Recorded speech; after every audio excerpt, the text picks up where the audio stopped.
एक ही माँ के दो बेटे, एक ही घर में पले बढ़े, लेकिन आज दोनों एक दूसरे के दुश्मन बन चुके हैं।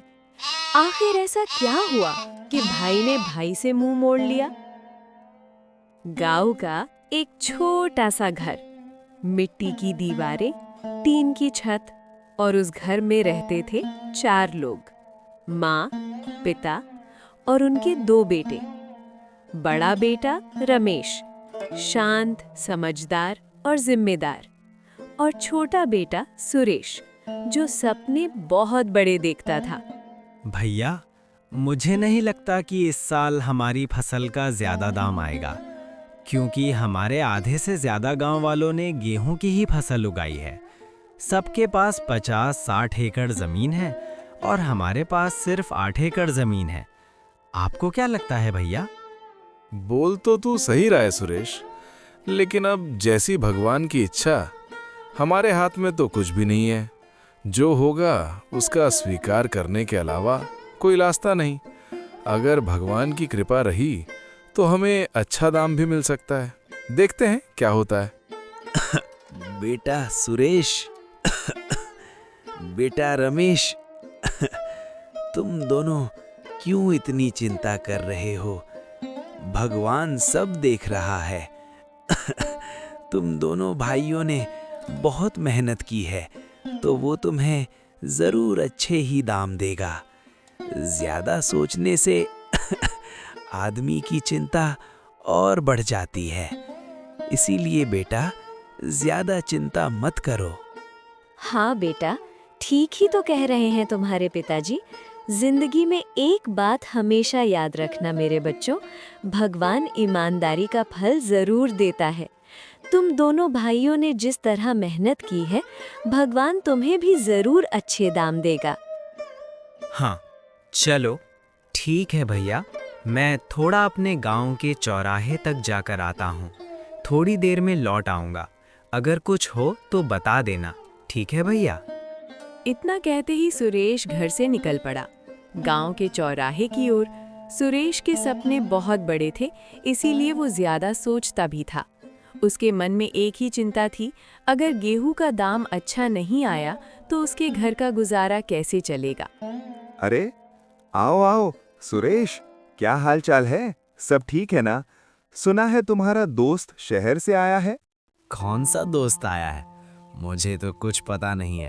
ये तो तूने बताया तभी मुझे पता चला। अरे वही भीम सिंह का बेटा, तुम्हारा बचपन का दोस्त। अरे कब आया वो? मुझे बताया भी नहीं। अगर वो आया है तो सबसे पहले मुझसे मिलने आता। अरे इस बार तो गांव में आ गया, फिर भी पता नहीं चला। शायद किसी काम से आया होगा, इसलिए भूल गया होगा। चल ना, शाम को चलते हैं उससे मिलने। चलते हैं, उसमें क्या है। वैसे भी ये शहर के लोग 2-3 साल बाद आते हैं। अब आते ही किस किस से मिलें? दोस्त से मिलें या घर वालों से या फिर रिश्तेदारों से? इससे अच्छा है हम दोनों ही चल लेते हैं मिलने। और सुन, आते हैं शहर के किस्से। बात करते करते दोनों दोस्त अपने दोस्त से मिलने निकल पड़ते हैं। सुरेश और मंगल दोनों बचपन से पक्के दोस्त थे, और उनका तीसरा दोस्त मानव, जो हाल ही में शहर से लौटकर आया था। सुरेश और मंगल उसे मिलने उसके घर पहुंचते हैं। अरे आओ भाई। सुरेश, मंगल, कैसे हो भाई? बहुत दिनों के बाद मिल रहे हैं। सब ठीक है ना? घर में रमेश भैया क्या कर रहे हैं? और मंगल, तू कैसा है भाई? अरे मानव यार, तू शहर से आ गया और इस बार मुझसे मिला भी नहीं। क्या हुआ है? नाराज तो नहीं है हमसे? कोई गलती हो गई हो तो बता दे यार। हाँ मानव, वही तो। आज मैंने सुरेश को बताया तभी उसको पता चला, वरना उसे तो मालूम भी नहीं था कि तू गांव में आया है। अभी मैं चौराहे पर बैठा था, तभी सुरेश आया और तभी मैंने बोला, ले तेरा दोस्त मानव आया है। मैं तो आते ही तुम लोगों से मिलने वाला था, लेकिन उसमें यूं हुआ कि मुझे घर पे काम था, तो मैंने सोचा पहले वही काम निपटा दूं, इसीलिए थोड़ा लेट हो गया। चल ठीक है, वो सब छोड़ और बता, कैसा चल रहा है कामकाज? कामकाज तो मस्त चल रहा है। देख, इस साल तो गाड़ी भी नहीं निकाल ली। शहर में क्या है ना, किसी के पास टाइम नहीं है और काम ही काम है। लेकिन दिक्कत यह है कि वहाँ तुम लोगों जैसे दोस्त नहीं है। मैं तो कहता हूँ सुरेश, इस बार तू भी मेरे साथ शहर चल। वहाँ मैं तुझे मस्त कामकाज में लगा दूंगा और तू भी मेरी तरह अपने घर की जिम्मेदारी उठा लेगा। वैसे भी बड़े भैया तो यहीं गांव में हैं ही, खेती का कामकाज और घर वो संभाल लेंगे। तू मेरे साथ चल। क्यों बार बार बोल रहा हूँ, है ना मंगल? हाँ सुरेश, मानव सही कह रहा है। आखिर कब तक तू अपने सपनों को मारता रहेगा? इससे अच्छा है तू भी मानव के साथ चला जा। यहाँ गांव में है ही क्या, मैं हूं ना, रमेश भैया की मदद करता रहूंगा। तू अगर शहर में जाकर कामकाज करेगा तो कल को तेरी शादी होगी, बीवी बच्चे होंगे, तो तुझे भी चिंता नहीं रहेगी और तेरे घर वालों को भी सुकून मिलेगा। सोच तो मैं कई दिनों से रहा था कि मैं भी तेरे साथ चलूं, लेकिन तुझे कहने से हिचक रहा था। अब जब तूने सामने से बोल ही दिया है तो ठीक है, चलता हूं मैं तेरे साथ। आज ही घर पर बात करूंगा और तू जब जाए तो मुझे अपने साथ लेते जाना, ठीक है? एक तरफ छोटे भाई सुरेश ने शहर जाने का मन बना लिया था और दूसरी तरफ बड़े भाई रमेश को एक ऐसी चिंता अंदर ही अंदर खाए जा रही थी। पूरे साल की मेहनत, दिन रात की तपस्या, लेकिन फसल का दाम इतना कम आया कि घर का गुजारा भी मुश्किल से हो पाए। यही सोच रमेश के मन को तोड़ने लगी थी। एक तरफ भाई का सपना और दूसरी तरफ घर की जिम्मेदारी। क्या करेगा रमेश? क्या हुआ भैया, तुम कुछ चिंता में डूबे हुए लग रहे हो। सब ठीक तो है ना? सुबह से देख रहा हूँ तुम कुछ ज्यादा ही चुप हो। मुझसे कुछ छुपा रहे हो क्या?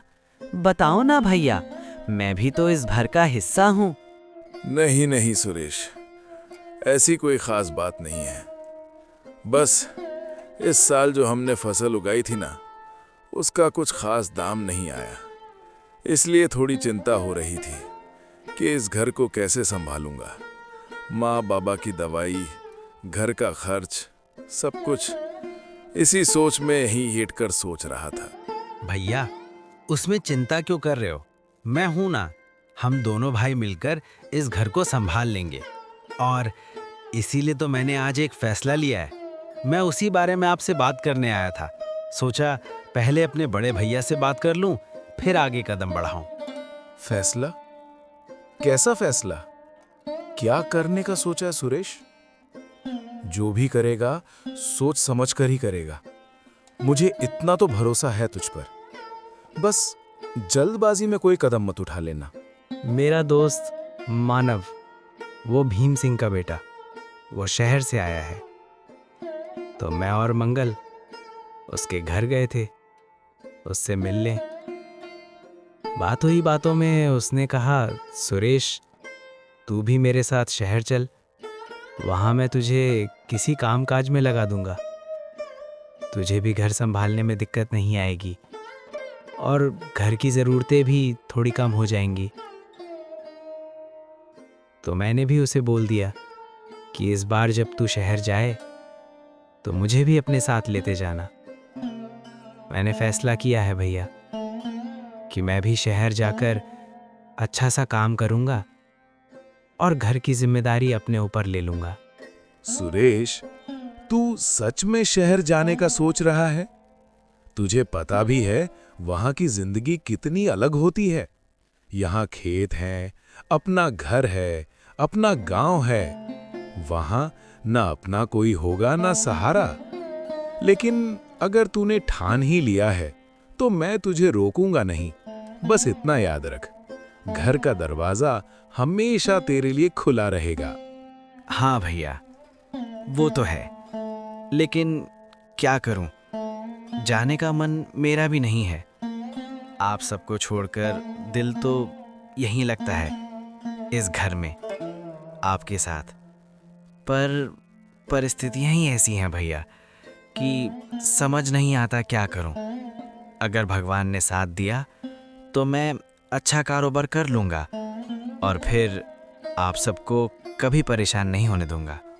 बड़े भाई रमेश की मिलने के बाद सुरेश शहर चला आया। शुरुआत में सब कुछ नया था, मुश्किल था, अजनबी था, लेकिन समय बीतता गया और जिस ऐशो आराम का उसने सपना देखा था वो धीरे धीरे हकीकत बन गया। बड़ा घर, बड़ी गाड़ी, नए लोग, नया नाम।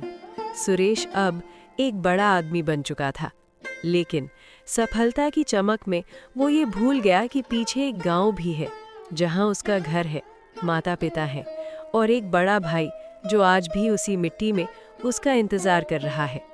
पैसे कमाने की लालच में सुरेश ने पीछे मुड़कर देखना ही छोड़ दिया और तभी अरे भाई सुरेश, क्या कर रहा है? घर पे है कि नहीं?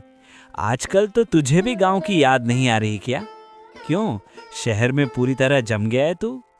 चल, मैं तो परसों जा रहा हूँ गांव। सोचा तुझसे भी पूछ लूं, शायद तुझे भी गांव की ओर आना हो तो दोनों साथ में चलते हैं।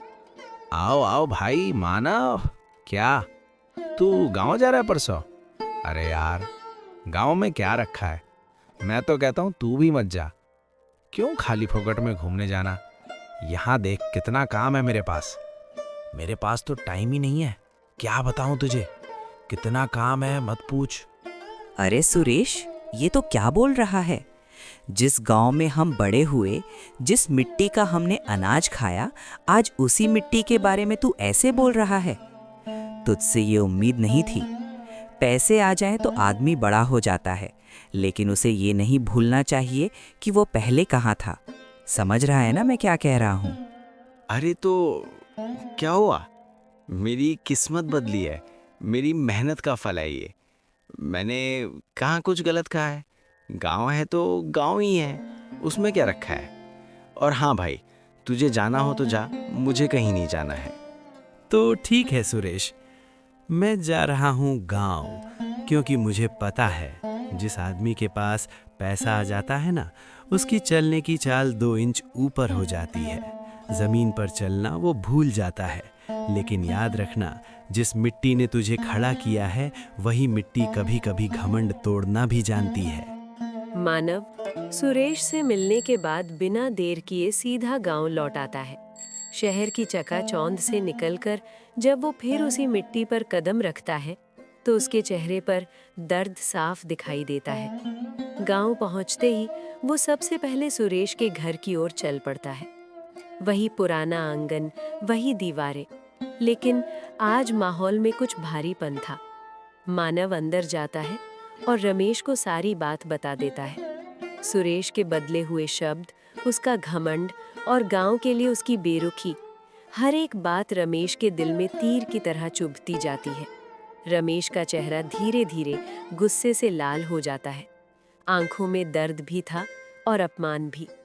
कुछ पल की चुप्पी के बाद रमेश कंपकपाते हाथों से अपना फोन उठाता है और सीधा सुरेश का नंबर डायल करता है। फोन की घंटी शहर में बजती है, लेकिन इस बार वो सिर्फ एक कॉल नहीं, बल्कि सुरेश के घमंड और उसके अतीत के बीच होने वाला सबसे बड़ा सामना था। हेलो भैया, प्रणाम। बस रुक जा सुरेश, प्रणाम बाद में करना। पहले ये बता, तू सच में इतना बदल गया है?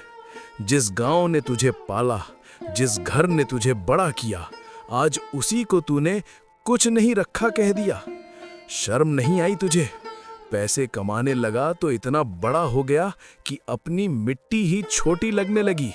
तू भूल गया, जब शहर जाने के लिए तेरे पास किराया भी नहीं था, तब किसने अपनी जरूरतें रोक कर तुझे भेजा था? सुरेश, बड़ा आदमी पैसों से नहीं बनता, बड़ा आदमी अपने संस्कारों से बनता है। और आज तू बहुत छोटा लग रहा है मुझे। भैया बस कीजिए आप, हर बात में गांव गांव गांव। मैंने कौन सा कोई गुनाह कर दिया? मैंने मेहनत की है, दिन रात एक किया है, तभी आज इस मुकाम पर पहुंचा हूं। क्या गलत कहा मैंने? गांव में सच में क्या रखा है? वहां रहकर क्या मिलता? 2 वक्त की रोटी के लिए तरसते रहते। और रही बात किराए की, तो भैया वो आपका फर्ज था, बड़े भाई थे आप। आज अगर मैं सफल हो गया हूं तो उसमें मेरी मेहनत ज्यादा है। हर बात पे मुझे दोष मत दीजिए। मैं अब बच्चा नहीं हूं और मुझे पता है मुझे क्या करना है।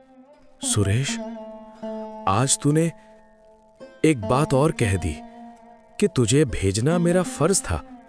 हाँ, बड़ा भाई हूं मैं, फर्ज था मेरा।